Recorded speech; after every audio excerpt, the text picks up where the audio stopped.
It's been 56 long years since Oscar Robertson put together that historic campaign that you've never stopped hearing about, the one in which he averaged a triple-double for the entire season.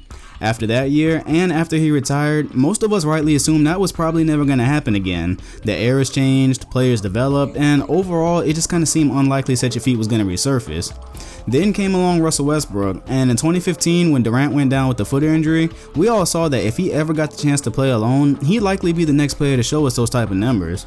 That vision finally became a reality when Durant spurned OKC for the Warriors over the summer, and so far, Westbrook has been the beast unleashed, averaging a triple-double up to the halfway point of this season, and early on, he looked like the clear-cut choice for MVP.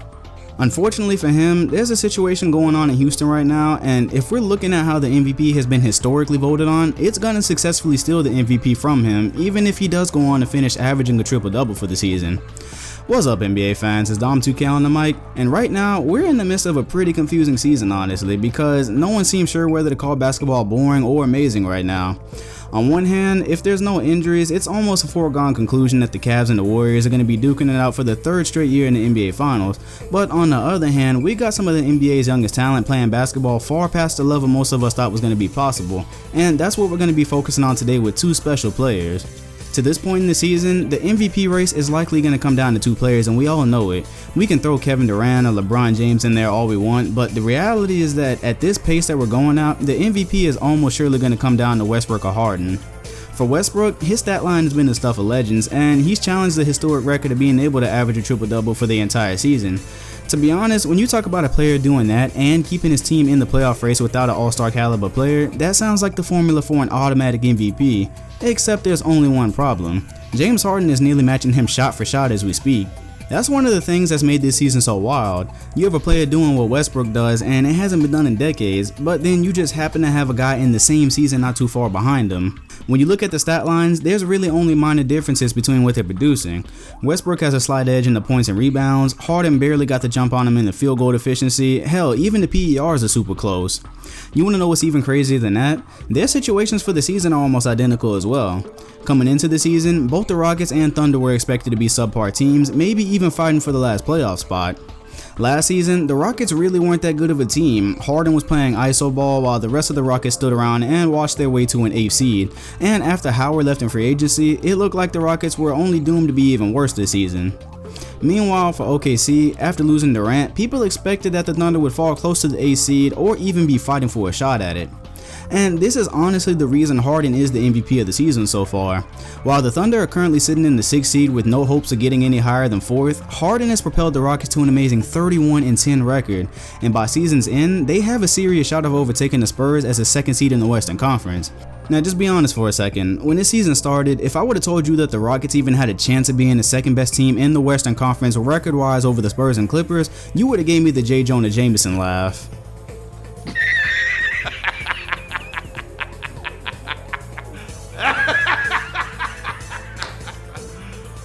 Serious? However, nah, this is real life, and the Rockets have wins against the top teams in the league this year, such as the Warriors, Raptors, and yeah, even the Spurs. Through it all, Harden has displayed some of the best basketball you're going to see for a long time.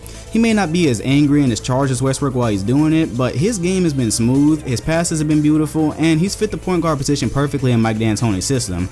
Now, I know since I called his passes beautiful, somebody's going to come back and show me Harden and Westbrook's turnover numbers, to which I'm going to point you in the direction of their usage rate, because they have the full keys to the offense, they do everything for their teams, so the fact that they both have high turnover numbers, that shouldn't be as a surprise to anybody, because they do absolutely everything for the teams.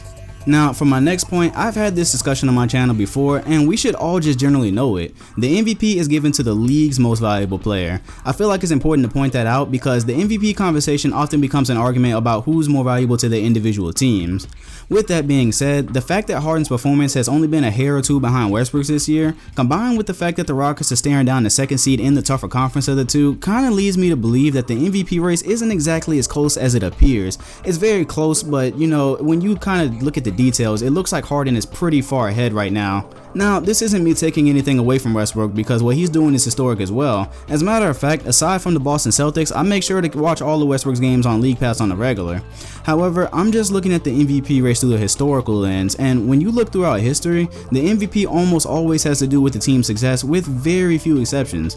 Hell, if you don't believe me, go look at the year Wilt Chamberlain averaged 50 for the season and still lost the MVP race to Russell. Bill Russell, that is.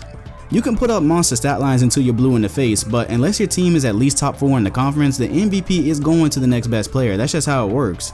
Now, let me point out that I said Harden is the MVP to this year so far, because we're only halfway through. Looking at the standings, Westbrook still has a legitimate chance to get the Thunder the 4th seed, but even then, they'd still be a long ways behind the Houston Rockets if the pace kept up. I believe right now they're about 6 games behind. Being that Russ is likely going to finish the season averaging a triple-double, if he does propel the Thunder to the 4th seed, voters might swing and give it to him. Let's not forget, 4th seed would be a gigantic accomplishment for a team that lost an MVP over the summer, and many people did not think they would make it that far. Even then, the question would still remain, how are the Thunder doing against contenders? Thus far, the Rockets have had an impressive showing against those guys. Meanwhile, the Thunder took a man-sized L against the Warriors some months back, but they have had some nice performances against teams like the Grizzlies, and those performances are clearly going to be important in determining the MVP race this close, and if the Thunder do end up that close to the Rockets, it's especially going to matter then. Now, I do want to mention, Harden sort of has an advantage here in terms of teams because his squad is built almost perfectly to play in this era. Almost every one of those guys can shoot threes. That means when Harden penetrates or hooks a pass that the defense hasn't read, there's almost always someone to knock down the shot. Meanwhile, the Thunder aren't a very good three-point shooting team, and Westbrook's game is built off penetration, so imagine if he had Ryan Anderson and Eric Gordon to kick it out to. But as I constantly remind you guys on this channel, life isn't fair. And this is actually one of those times where you can't use that hypothetical what if the player was missing scenario, because if either Harden or Westbrook were missing off their respective teams, these would both be lottery squads. Normally in any MVP race, you can always do that, you can look at the other team's support and just say it's so much better, but so far, these guys are both just doing magic considering what they've had to work with. As far as head-to-head matchups, the Rockets are currently leading it 2-1 with one matchup left at the end of March. Each game thus far has been won by 3 points or less. These have been amazing, even matchups, and if the playoffs started today, this would be the first round matchup of the century, I might add. So let's keep our fingers crossed on that. So there you have it. At the time of this recording, the Rockets and Thunder have played 41 and 40 games respectively, and they have two of the most amazing displays of talent this league has ever seen. I want to be clear here though, if Westbrook had this type of showing at any other point in time, he'd be the clear-cut MVP in my eyes, just as long as they made the playoffs. However, there just happens to be Harden this year who's right there with him, only his team's winning more, and they're slowly creeping into that contender conversation, which has always been super important in voting for the MVP.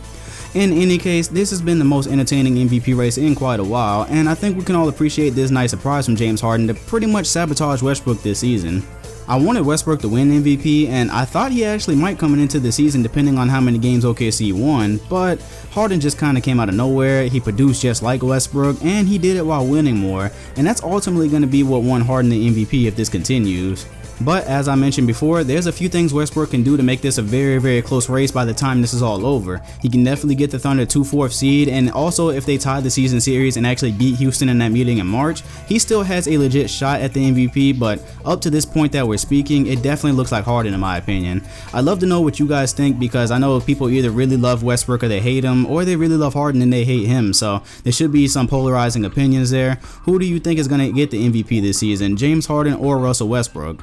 Also, I want to know from you guys which team has been the biggest surprise, because coming into the season, again, nobody really thought that James Harden, after losing Dwight Howard and some of the other players, nobody thought the Rockets were going to be that good, and they're actually on pace for a 60-win season. That's pretty mind-blowing. And also for the Thunder, I think most people kind of thought they were going to hang around the 6th to 8th seed, so this isn't all that surprising, but then again, they're also pretty close to the 4th seed, so, did you think OKC was going to get there without Durant? I definitely want to know what you think is more surprising and more impressive. I hope you enjoyed the video. Like, comment, and subscribe if you did. Hit the bell next to my name if you plan on subscribing, or you will not see my videos. That's just the way YouTube is. Thank you for watching, and I'll see you guys in the next video.